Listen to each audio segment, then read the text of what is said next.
Muriel. My parents divorced when I was 5 in 1958. Throughout my childhood and adolescence, my father faithfully came to visit every Saturday or Sunday. He was a steady presence in my life.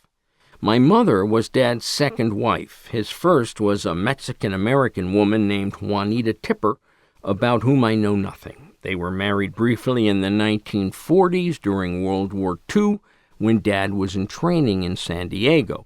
But the marriage was annulled a short time later. My father joked several times that the reason was that Juanita had cooked a rabbit he had given to her as a pet.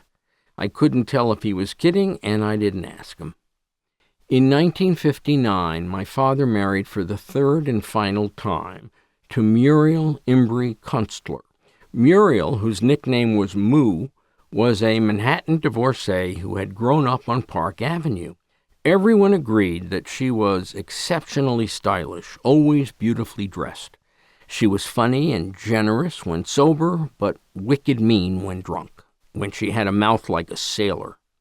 Unfortunately, she was drunk much of the time. Although an alcoholic himself for much of his life, my father was not an abusive one. He discovered Alcoholics Anonymous in the early 1970s and, as far as I know, never took another drink. Having worked for years in luxury retail, Muriel sensed I was gay before I did. She confronted me about it when I was 14. It was December 25th, 1967, at their annual Christmas Day party, for Jews mostly, in the living room of Dad and Moo's apartment on East 68th Street. Moo enjoyed referring to herself as the wicked stepmother, and she certainly was one that day, shouting across the living room past the dozen or so guests, the Christmas tree, the gifts near the fireplace, and into my corner. I was wearing a new navy blazer with gold buttons. She used my nickname. "Gabby," she screamed, "you are a fag. Did you hear me? Listen to me, Gabby." I said nothing, just gazed in her direction as she sat in a small upholstered chair near the chintz sofa. Oddly, I displayed no anger or signs of shame during her attack. I was numb. Soon, in that raspy smoker's voice, my sloshed stepmom went in for more, emphasizing the word fag in case anyone misunderstood. "Gabby, you're gay," she screamed. "I can tell. You don't know it yet, but I know many queens, and believe me, you are definitely a fag." The volume of conversations dropped, but the guests still chatted and managed to hear each other above her rant. Maybe they figured if they carried on determinedly, all of the unpleasantness would disappear. It did not. Finally, Muriel took a breath and paused, and by then all conversations in the room had ceased. I looked around, but no one met my gaze. They were looking here, there, and everywhere, but not at me. A longtime family friend, Alfred Gordon, approached my father, who was standing just a few feet away, holding on to his Dewar's rocks. Alfred leaned in and whispered, "Bernie, Muriel's riding kind of rough on Garrett." Could it be? Had Dad not noticed? Not heard any of it? Amazingly, I didn't think Dad had noticed. Over the years, he had become skilled at ignoring Muriel's drunken explosions. In an instant, though, he came to and shouted at her, "Knock it off, Muriel!" And he picked up a book of matches from the mahogany table next to him and flung the matches at her as hard as he could. They bounced off her shoulder, and if she felt them, she didn't let on. I figured she was too wasted to notice. Actually, Muriel was wrong when she said that I didn't know I was gay. I wasn't unaware of the feelings I was having about boys. I just wasn't sure what they meant. At 14, I was not prepared to have an honest conversation with myself about the meaning of my sexual attraction to other boys at school. Eventually, though, I came to suspect deep down in my deepest heart that yes, I was homosexual. After all, I would soon be in 10th grade, and girls still held no allure for me, boys did. My reactions in these sorts of scenarios were problematic. They were invisible. Even before puberty, A purposeless grin had become my default for processing trauma. Whenever I witnessed a fight of any kind, even an embarrassment or an awkward moment, I would simper hollowly, occasionally adding in the faint hope of smoothing things over what I hoped would read as a witty remark. I needed to reassure myself that no matter what ugliness had occurred, everything would turn out fine. At the time, I didn't realize that I was developing a pattern of reacting to trauma and conflict this way. My mantra seemed to be, "Don't panic, it's all right, everything will be normal again." I eventually realized that Muriel thought the words fag, gay, and queen were identical, and therefore interchangeable. After all, working at Henry Bendel on 57th Street, she'd been around homosexuals for years. In fact, there was usually a sprinkling of gay men at the gatherings that she and my father threw during the year. Some of those gents, especially the ones with artsy jobs, were markedly effeminate. They could afford to live out of the closet and did. But others, in more serious careers, attorneys and doctors and such, were confined by familial or cultural norms, often legally married to women and decidedly more conventional in appearance and demeanor. These were the great undeclared, with no interest in living life in the sunlight. These were mostly the gay men I met growing up with my family in Manhattan. I quickly learned to categorize the queenie ones. I'd say to myself, "Oh, he's gay." I understood them, but those other more closeted men that my parents and step-parents knew did not seem a bit effeminate to me. In some cases, as I say, they were married, sometimes with kids. When they visited, usually on Sundays, they'd watch football with my dad and seemed in all ways regular guys. Those were the men living a lie, deeply in the closet to all but themselves. I didn't recognize it for a number of years. Despite all the progress toward societal acceptance, millions of men today still live their lives with a toxic lack of honesty. They still find it preferable to keep all parts of their sexuality hidden from the world.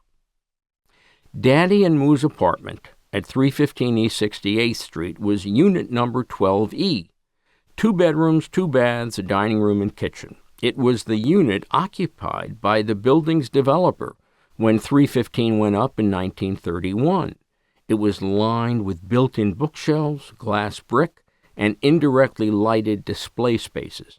The fireplace was real, and I enjoyed watching my father arrange logs in it on winter Sundays.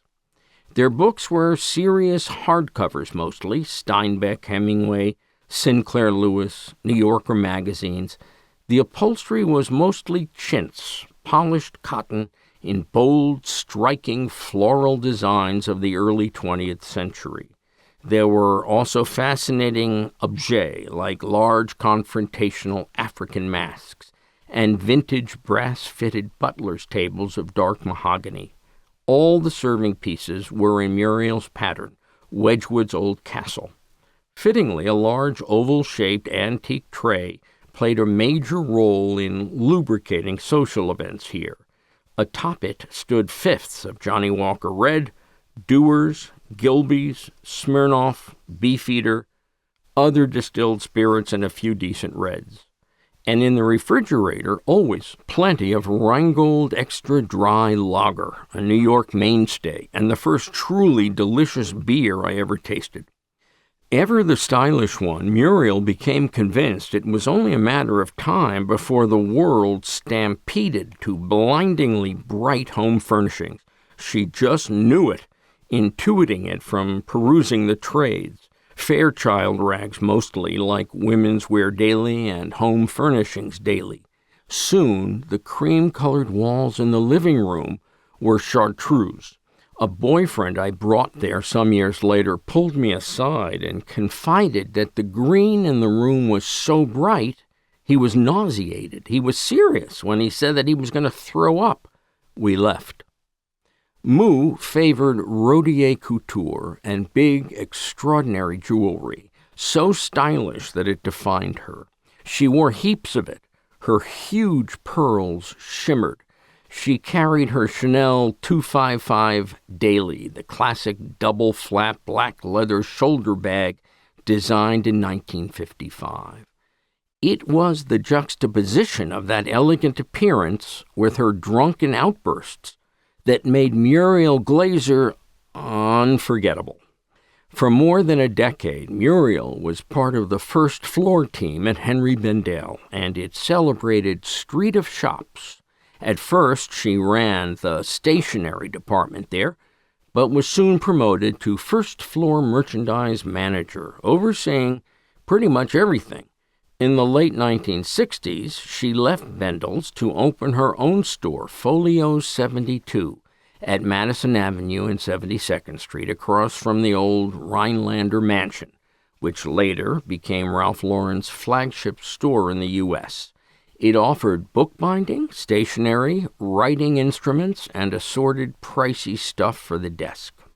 I learned an important lesson working at Folio while in college. If an item didn't sell, Muriel did not mark it down. She marked it up. Usually that worked. Customers figured if an item was that expensive, it must be special. Folio did well despite Muriel's occasional thunderous spats with clients on matters of taste, loudly directing them to leave my store.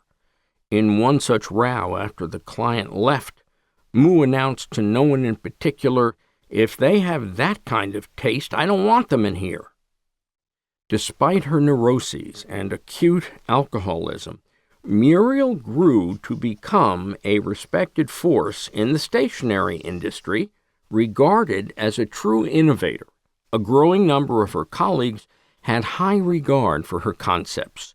Personal notepads in brilliant colors, using craft stock for letterhead stationery, handsome note cards with witty sayings in huge type, all a far cry from the usual stuffy engraved vellum that had long been the standard in fine stationery.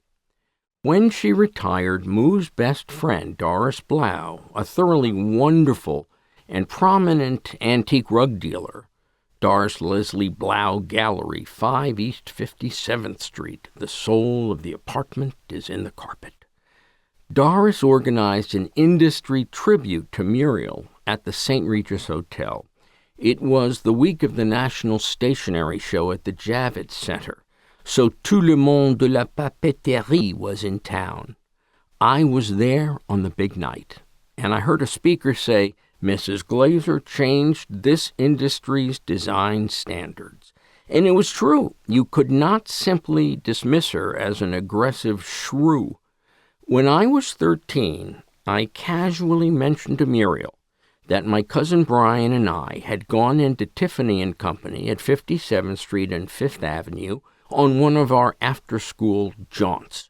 We had seen the huge Tiffany diamond they had on display, and we wanted more, so we checked out all the men's rings they had on display. Some looked very expensive. We thought they were cool. We got to chatting with the salesman there, who could not have been more patient with us. They did not mind our asinine questions like, "Are all sapphires blue?" or "Is there really such a thing as white gold?" It was then that I made the mistake of telling Muriel that Brian and I thought it might be cool to actually work at Tiffany, because then we'd be surrounded by beautiful objects every day. Well, that's when Moo started screaming at me, "No son of mine is gonna be a goddamn ring salesman at Tiffany." Whenever she was riled, she would switch from using stepson to just son. After I thought about it, I realized that I had breached what Muriel saw as a firm class boundary. She had long insisted that I was going to have a much more serious career than a job in retail. Of course, Muriel had worked in luxury retail for much of her adult life and done well at it, but to her, ring salesmen at Tiffany were basically showgirls, and worse, fags of a decidedly lower class. Who knew? Certainly not me. I'd never really thought about it. At the time, I didn't realize it, but it was the potential violation of two class boundaries that so riled her: gay and lower class. 5 years after my father's death in 1981, when I had worked my way back to New York and was anchoring a daily 5-minute entertainment news segment on WABC-TV's Channel 7 Eyewitness News, I'd occasionally visit Muriel and bring along my boyfriend at the time, Michael. One evening after work, we met her out for dinner at a 2nd Avenue cafe called The Beach at 70th Street. Muriel brought her friend Seema. When we walked in about 7 o'clock, Moo was already quite drunk. Our conversation soon turned to the high number of age-related deaths in New York, much in the headlines in the early 80s, but even more so in 1987, just before the drug AZT was introduced in March that year. And she brought up the topic of staying safe. She asked loudly, "So what do you two do together? You'd better be staying safe." Well, Michael was unaccustomed to discussing this sort of thing with anybody, much less parent types. He slid down in his chair, actually so far down that only his eyebrows remained visible above the tablecloth. Moo asked, "You're oral, right? Do you suck each other's cocks? Are you cocksuckers?" "My Harold likes that," chimed in her friend Seema. Muriel replied, "I never met a man who didn't like it." I took all of this to mean that these two stylish New York broads, each now close to 70, was reveling in getting down and dirty with us young'uns. What they were really trying to show us was, aren't we modern? Muriel paused and then, without making eye contact with Seema, blurted out, "Actually, I always thought your Harold was a little on the faggy side." "What?" gasped Seema. "Harold's not that way, Muriel." "Well, I mean with those Gucci loafers," Moo continued, "and he wears red socks, too." Hardly prescient, but I could still tell that the exchange was not headed anywhere good, I saw an out. We're going to head out, ladies. It was great seeing you tonight, and thank you for a swell dinner." Soon we were home. Moo's tirade on Christmas Day 1967 was one of several over 2 decades that I endured at her hands. When sober, she would praise my intelligence or sense of humor, or the performance of my characters, like Victor the Puerto Rican hairdresser. I had a collection of stream-of-consciousness personalities I'd created at a young age, and they were entertaining if stereotypical. Sometimes being the center of attention, being on, just felt comfortable to me.